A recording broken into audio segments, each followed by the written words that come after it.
I recently did some research on the following question. I think this is fascinating. Are women at any type of statistical disadvantage when it comes to health practices? We are continuing the Current Temp's focus on women and women's issues, and this one is a perfect fit for that. The answer to whether women are at a statistical disadvantage shocked me, was a resounding yes. So check this out. While women do tend to live longer on average, I think most of us may know that, a recent data analysis over 2 years for some major institutions, one of them is the World Economic Forum, you know we like to do our research here in the Current Temp, revealed a women's health gap, all right? Put that to memory.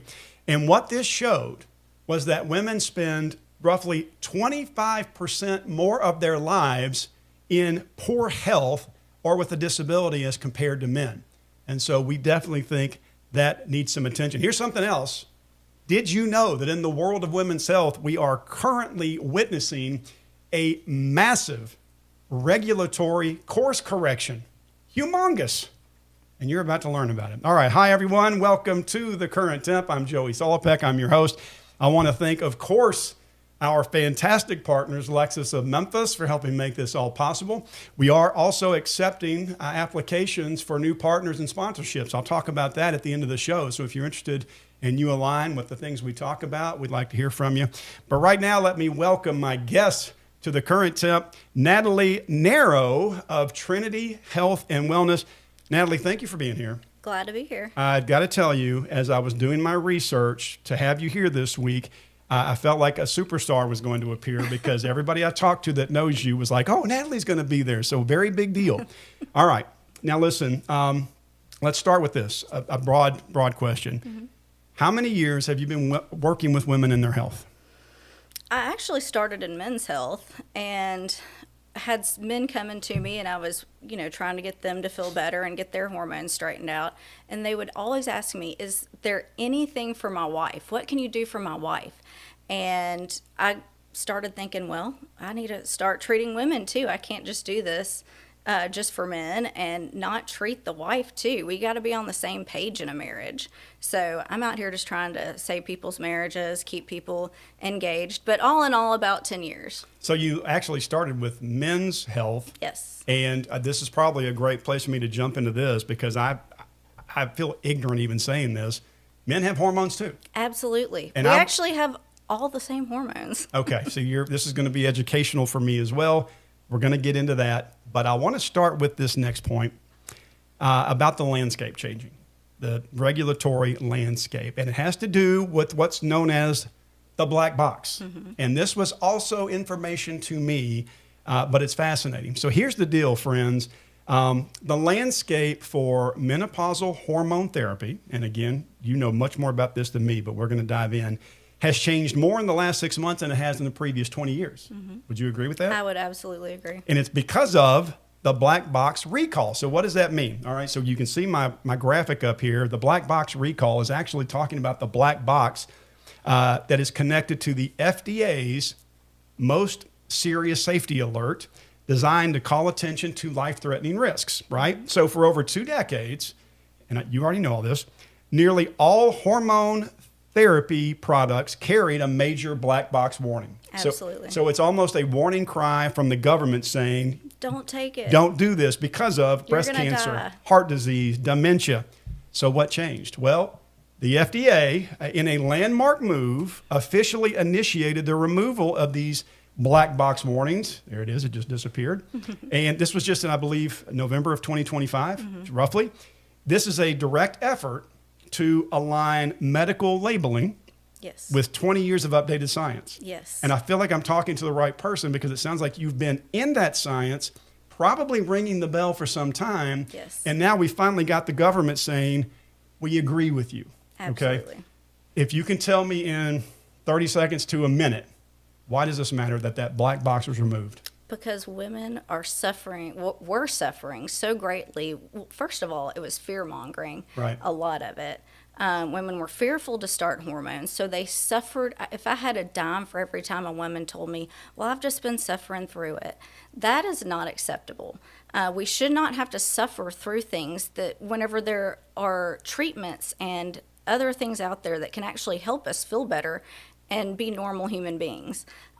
So as far as the black box goes, that was actually retracted very soon. The whole study, that the Women's Health Initiative that came out, it was very quickly retracted soon after it came out. But the media got a hold of it. Doctors heard the media, say, "Oh, hormones are bad, hormones are bad," and they've taken off with this for 20, 30, almost 40 years now, and women have been suffering. It affects our bones. It affects our brains. More women end up with Alzheimer's than any other, than males, astoundingly.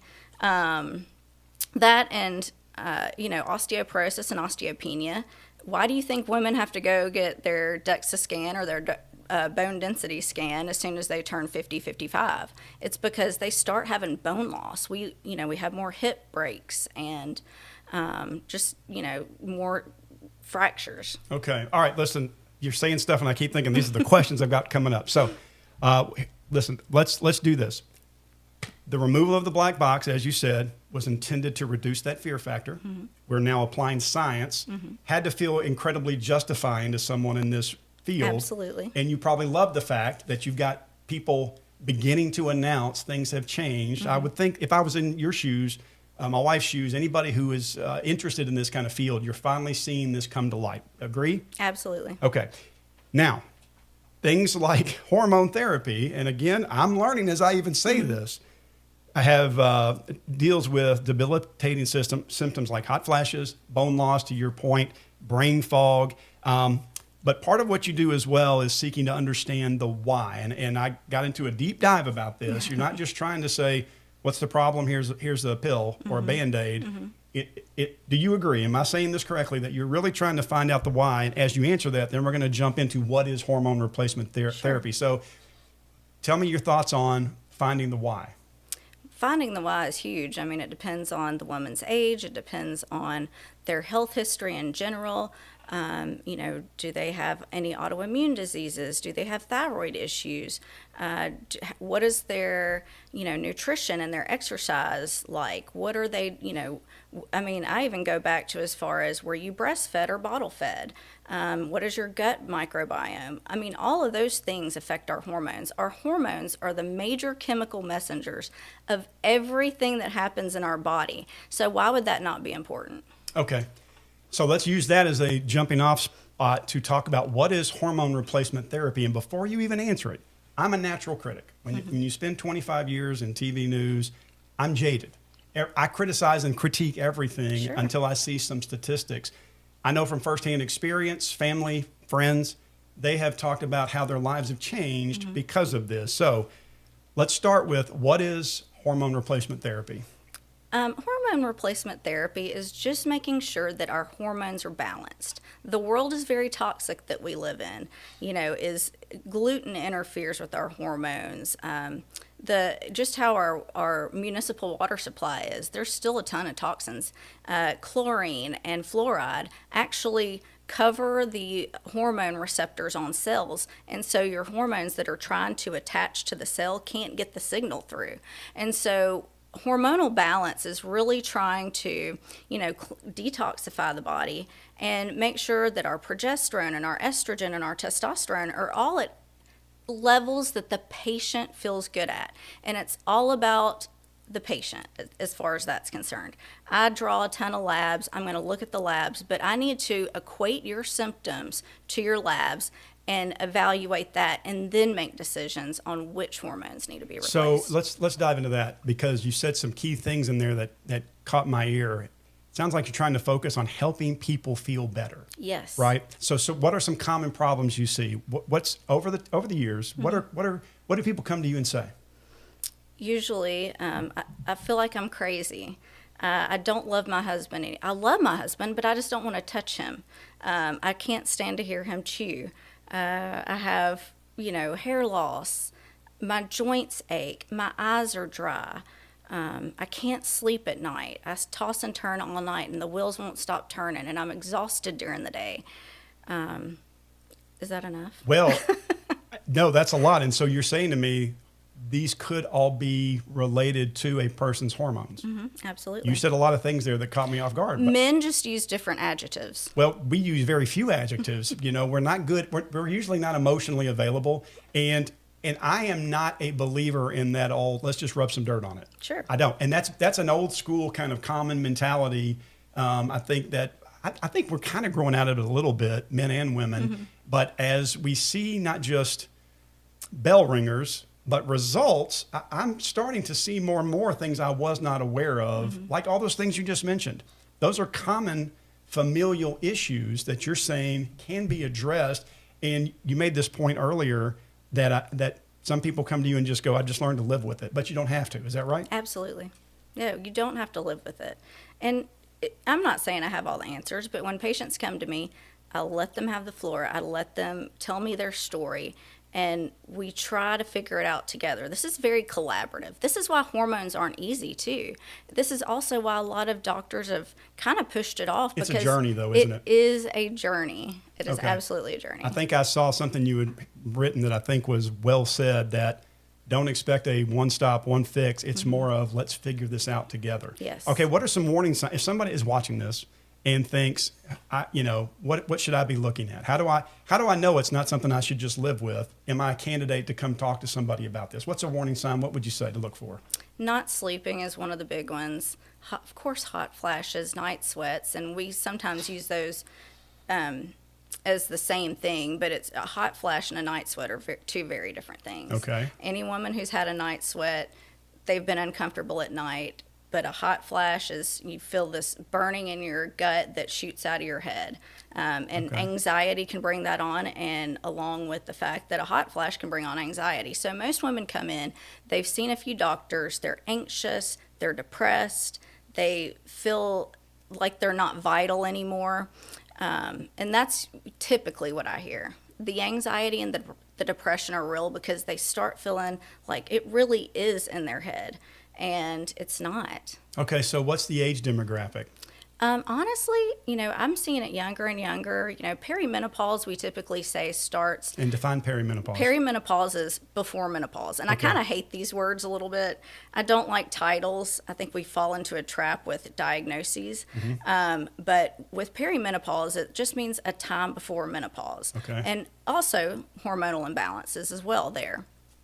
So, Get back to age groups. I'm sorry. Sure. I Yes, sidetracked I know, you. you're good. I sidetracked you. but 35 is a good age to really look at hormones. But I treat women as young as 18, 19, 20. I've had very young girls come in with extraordinary hormonal imbalances. So what age on the other end? As far as menopause or Just treatment. Hormone, like you said, 18. What's on the other side? Oh. What age? until you decide you don't want to do it anymore. So 60s, 70s is not out I of have the... my oldest patient, I think, is 87. Okay, that's Yeah. what I wanted to know. And you would never know she's 87. She's never stopped her hormones. Really? She is out, Living living life. She's sailing. She's got a business. I mean, it has not stopped her, not one bit, and she's healthy as an ox. Okay, walk me through, what is an average consultation look like? So if someone comes in, what would they expect? Because we're talking about a lot of unknowns and fear for a lot of people when it comes to going to see someone. What do you do? It's mostly education, but I really let the patient have the floor. Having a person tell their story whenever a woman comes in and they've only ever been given 5 minutes with somebody and given an anti-anxiety, antidepressant, and they come to me and I just say, tell me your story. And they typically cry. Just open up. Yeah. How long does the consultation take? Typically 30 minutes to 60 minutes. Okay. That's definitely better than the 5 of somebody rushing Absolutely. in, going, tell me what you got, I'm out the door. And it's, there's an initial consult, there's labs, there's a follow-up consult. The follow-up consult typically can be anywhere from 30 to 60 minutes as well. So I get to know this person. I know how many kids they have. I mean, I may not remember their name to save my life, but as soon as I see them, I know their story. Okay. Because that's what makes a mark on me. This is a tough question. You don't have to answer it. You can dance around it, but I think it's a normal question. Sure. How expensive is this? Does insurance cover it? Do you work with people? How does that, as a guy, that's the first thing I would want to know is Absolutely. What am I going to pay? And that has probably been the most common question I've gotten. Okay, how would you answer that? Well, so At my clinic currently, we do not accept any insurance. Insurance does not cover most hormonal therapies. The hormone therapies I do are bioidentical hormone treatments. Bioidentical hormones cannot be covered by insurance because insurance does, pharmaceutical companies can't patent nature. Okay. And of course, insurance companies, pharmaceutical companies, they all kind of do work together. Yeah. So, I don't accept insurance. There are some clinics that do have insurance coverage for hormones, but those hormones sometimes are synthetic. And we have to be very careful with the synthetic hormones because bioidentical hormones and synthetic hormones are very, very different. All right, let's jump in right there because this was one of my questions. What's the difference? What are we talking about? What are those two things? So the difference is, it's molecular structure. So whenever a hormone is going to plug into a receptor, your body can differentiate does this fit correctly? Is it just like me? And so a synthetic hormone comes in and it might have a little extra arm on it and it doesn't quite fit. You're still getting rid of some of the side effects that you get with menopause and perimenopause, but you can also get a lot of side effects with the synthetic hormones. Whereas bioidentical hormones, not to say you can't have side effects, but it is much better. Your body knows how to utilize it a whole lot better. Better fit. Yeah, it's a better fit. It fits. Okay. All right. That makes sense. And the bioidentical versus synthetic, that makes sense. All right. I had a gentleman I work with give me several questions that I thought he knew you were coming in. And I thought these are great questions because guys, we don't know what's going on. For new moms, okay, if you have a mom and that somebody's got a new baby, can postpartum depression be linked to hormones? Or is it linked? Absolutely. In fact, most women especially women that have had fertility issues, they had fertility issues or during their pregnancy they had to use progesterone inserted vaginally throughout a good portion of their pregnancy to keep the baby. Well, whenever they have the baby, mom has baby, she's at home, and within 2 weeks, all of her hormones die off again. Your hormones have to be perfect to carry a child. And so whenever you have the baby and your hormones go back to crap again, basically, it's really important that women get progesterone at that point. That is absolutely critical to hopefully preventing postpartum. Okay, this is all good stuff because we've got several kids, now a new grandkid. Mm-hmm. I know. We've been through, thank you. Yeah, we've been through discussions about this over the years, but it just makes so much sense to me that once a woman has had a child, it's got to change every chemical in Absolutely. your body. And you said this before, say this for me again, that hormones, are they would you say they're like a gatekeeper or are they the control board? The chemical messenger of everything. So they're messengers. They carry messages to every part of our body, every tissue, to our brain, and it helps us live optimal lives. Okay, so I historically have not thought enough about it. I'm learning now what a key factor that is and that things can be done. So here's another husband's question that was given to me. Can hormones, if they're chaotic, impact a person's personality? Absolutely. That's question one. Mm-hmm. The second part was, how can a loving, caring husband identify that and help? So can somebody's personality be impacted? And what, and I say that tongue in cheek because we, as you said, Sure. men and women have hormones. Mm-hmm. How can hormones impact your personality? And what can somebody do to help identify or maybe help? So typically especially perimenopausal women, there's a point in perimenopause where our estrogen starts to climb out of control. I mean, it's estrogen on fire.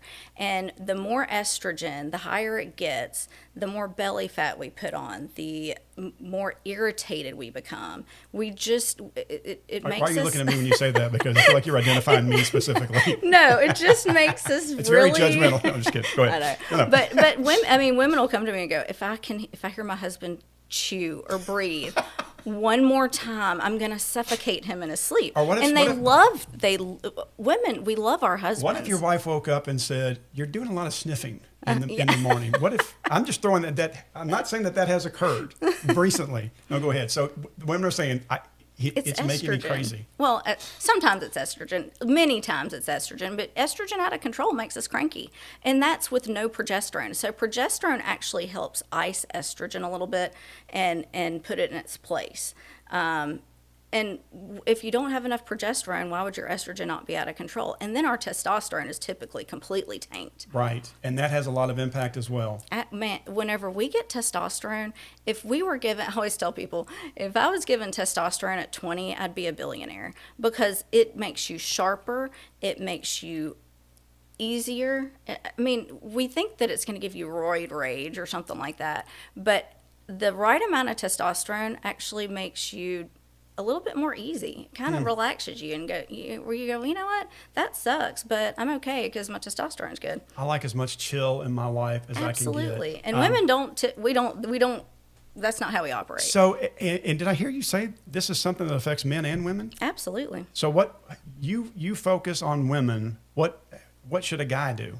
Well, they can come see me too. I do. You handle both? Absolutely. Okay. And right. I enjoy that because, usually the husband will come in first, let's say, and then I get him all straightened out, and then he's like, I'm going to send my wife to you. Then the wife comes in, or vice versa. Do you have more men or women patients? I would say it's probably 60% women, okay, 40 men. Okay. That surprises me. I would have thought it would be heavier women, but I'm learning that all these things you can take a healthy, I don't want to say holistic, but a non-strictly pharmaceutical approach. And there's good medicine out there. Sure. But I think we're finally coming to a place where we're paying more attention to the whys and how do I get there. All right, all things being equal, when are your hormones the most disrupted? Or is there a single time? Is it different for every person? It's really different for everybody. And it really, if a woman had a partial or a total hysterectomy in their 30s, then I'm probably going to see them sooner than a woman who went through natural menopause at 55. Okay. Now, I would definitely tell any woman, around 20, it's really good to get a baseline. Especially if you're having, heavier cycles or acne or weight gain or all of this, or anxiety out of nowhere. Those are times that we absolutely need to get our hormones checked. Okay, I love the way you said that. Get a baseline so that you can measure against it. Absolutely. Have a measuring point. Okay, we're almost near the end here. What encouraging message would you like women or men to hear about what you do and maybe the things they don't know? If you were to encourage them, what would you say? Come talk to me. And there's so much information out there. And of course, now we have TikTok and all these new social media platforms. And there's some great information on there, but there's also some not so great information. Yeah, I know. Not a fan. So you have to be very, very careful. But there are a lot of reputable doctors out there who've written plenty of books. I'm actually a huge fan of Dr. Lindsay Berkson. She's kind of been somebody that I've followed for a really long time, who's been a proponent of hormones, and she's in her mid-70s. Okay. Yeah, and she's amazing. But really just finding the right provider. And if you go to somebody and they say, no, hormones are bad, then don't get mad about it. Just go to the next provider. You just got to find somebody who's willing and wanting to work with you. Is it manageable cost-wise? Because we didn't talk specifics, and I don't want to. But if somebody out there is going, I can't, is this even possible? Is it manageable? Absolutely. I really do try to work with patients on that. If you're a cash pay patient, and I think there's this, it's a stigma that I have insurance and insurance should pay for this. Believe me, I get it. Yeah, it does not. But it's not. And if you're going to get the best therapy for you, I think it's a very good small investment. Most women would probably spend more on their nails a year. Okay. No, I completely agree with what you're saying. It's just like when you're getting something for your home. If you're going to use it every day, get something that you're going to be happy with. You got to spend the money on it. Absolutely. On it. And when it comes to health, 100% go that route. I would be remiss and probably beginning a battle if I didn't ask my executive producer if she doesn't have any questions she wants me to ask. Is there somebody who is not able to take hormones? Is there? Let me ask that again. Type of person? Executive producer asked, is there anyone who's not a good candidate that's not able to go through hormone treatment? Active cancer for sure. Now, if you are a cancer survivor, let's say you've had breast cancer and it was put into remission. You know, there are some, it depends really on the patient, but, you know, some people would say, well, you need to wait 5 years before you can get treatment. There are some doctors and practitioners out there that will do it a little sooner, because why should you have to suffer for another 5 years? You just battled cancer and won. Can we not feel good too? So active cancer would probably be the one thing. Okay. That depends on the cancer too. Right. If it's not a hormonal cancer, then yes, you can still have hormones. In fact, you'll probably come out on the other side of it much better. So still plausible, but it, again, case by case is what it Yes, sounds yes. like. Any closing thoughts? Anything you would like to add? That I think this is a great opportunity. I'm just now beginning to learn, but it really was interesting to me. What would you say to somebody who's like, I've never heard of this before? What, you know, we've kind of said it through this whole episode. How would you recap that? Well, I would say, you know, first of all, follow me on Facebook. Wait, this is a great spot. So wait a minute. Thank you for saying that. Got a new shop opening up. Yes. Very soon. Yes. Very soon in Lakeland. Yes. The name of it's Trinity Health and Wellness. Yes, correct. You will have a website, which will be TrinityHealthLakeland.com. TrinityHealthLakeland.com. And you also have a Facebook page. Yes. Trinity Health and Wellness. Lakeland. So they could contact you there as well. And I'll try to put some info in the bio on this as well. And I cut you off. You were sitting there talking. I just want to make sure everybody knew how to reach you. But I put, the point of that is I do put information out there, and I really do try to educate patients. So if you come and, you know, spend $100 or so to just talk to me for 30 minutes, I'm going to answer all your questions. I'm going to educate you on anything. I'm going to give you material to go home and read. I'm going to give you verifiable references as well. Okay. And I'm going to capitalize on that because Natalie did say that who's your partner? Trish Mullen. Okay. One of your goals is to make this accessible to everyone. Absolutely. Right. And so that's why I really wanted to bring up, because a lot of people will shy away because of cost, but you very much are open to education in whatever form that takes. And I want thoughts from patients. And there is I am going to try to eventually, and I can't do this yet, but I am working on something, a way for us to either put a portion of our proceeds into some type of account so we can make this more open to people who don't have or aren't capable of don't coming. have the ability. Yeah, right. sure. Things are different. Okay. I hope that helped, friends. Natalie Narrow, thank you for being here on the Current Temp. Hey, friends, before we close down, let me just remind you, we are accepting sponsor applications. We are opening that up, and if you are like-minded and want to reach a vibrant, smart thinking audience, that's because that's who you men and women are. We'd love to hear from you, and the way that you reach us is by email. You can email us at thecurrenttemp@gmail.com. Of course, you can watch these episodes on my business Facebook page, on our YouTube channel. You can look there for The Current Temp and subscribe, but of course, you can watch it on Spotify as well. Natalie Narrow, this was educational. I appreciate you being here. Loved being here. It was Thank great. you. All right, guys, have a great week.